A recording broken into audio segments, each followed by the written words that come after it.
à sa place. Je sais alors qu'il est un riche reconnaissant. Le prophète, paix et bénédiction soient sur lui, changea ensuite de sujet et lui posa une autre question. « Et comment es-tu quand ma communauté se lève pour la prière ?» Le diable répondit « Ô Mohammed, je suis pris de frissons comme si j'étais atteint de paludisme. Je tremble. » Le prophète, paix et bénédiction soient sur lui, demanda « Pourquoi es-tu ainsi, ô maudit ?» Le diable répondit « Parce qu'un serviteur qui se prosterne pour Allah monte d'un degré. » Le prophète, paix et bénédiction soient sur lui, demanda ensuite « Et comment es-tu quand il jeûne ?» Le diable répondit « À ce moment-là, je suis enchaîné, jusqu'à ce qu'ils rompent leur jeûne. » Le prophète, paix et bénédiction soient sur lui, poursuivit « Et comment es-tu quand ils font le pèlerinage ?» Le diable répondit « Alors je perds complètement la tête. »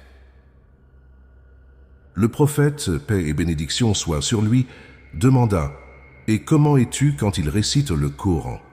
Le diable répondit « À ce moment-là, je fonds comme du plomb fondu dans le feu. » Le prophète, paix et bénédiction soient sur lui, demanda finalement « Et comment es-tu quand ils donnent la charité ?» Le diable répondit « À ce moment-là, ma situation devient très difficile. C'est comme si quelqu'un prenait une scie et me coupait en deux. » Le prophète, paix et bénédiction soient sur lui, demanda « Pourquoi es-tu coupé en deux comme ça, ô Abu Bur ?» En réponse, le diable dit « Laisse-moi te l'expliquer. » Puis il commença à raconter « Parce que la charité comporte 4 bienfaits. Voici comment. 1. Allah le Très-Haut apporte la bénédiction au bien de celui qui donne la charité. 2. La charité rend la personne bien-aimée de sa communauté. 3. Allah le Très-Haut place un voile entre cette aumône et l'enfer. 4. Allah le Très-Haut éloigne de lui les épreuves, les difficultés et les soupirs. Après cela, le prophète, paix et bénédiction soient sur lui, posa des questions sur ses compagnons. « Que dis-tu d'Abu Bakr ?» Le diable répondit « Il ne m'a jamais obéi, même à l'époque de la Jahiliya, alors comment m'obéirait-il après être devenu musulman ?» Le prophète, paix et bénédiction soient sur lui, demanda « Et qu'en est-il d'Omar ibn al-Khattab ?»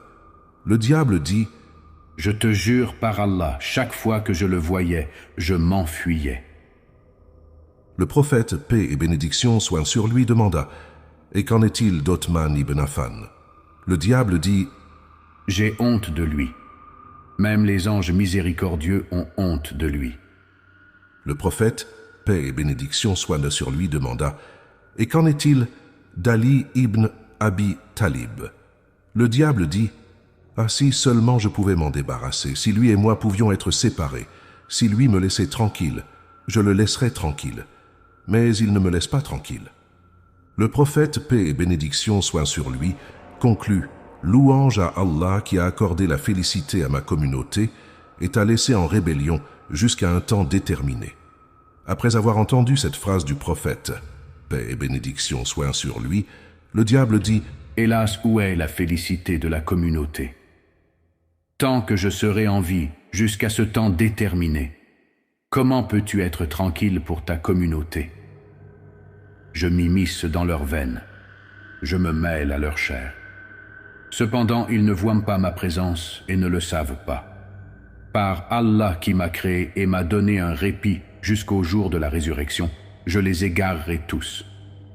Les ignorants et les savants, les analphabètes et les lettrés, les pervers et les pieux, en bref, aucun d'entre eux ne pourra échapper à moi. Cependant, je ne peux pas détourner les serviteurs sincères d'Allah. Oui, je ne peux pas les égarer. » Le prophète, paix et bénédiction soient sur lui, demanda alors « Selon toi, qui sont les serviteurs sincères et dévoués ?» Le diable répondit « Ne sais-tu pas, ô Mohammed, celui qui aime ses pièces d'or et d'argent, il n'a pas de sincérité pour Allah. Si je vois quelqu'un n'aimant ni l'argent, ni les louanges, ni les éloges, alors je sais qu'il est sincère. Je le laisse immédiatement. Un individu qui aime son argent et qui recherche la louange reste attaché à ses désirs du monde aussi longtemps que dure son amour pour ces choses. et il est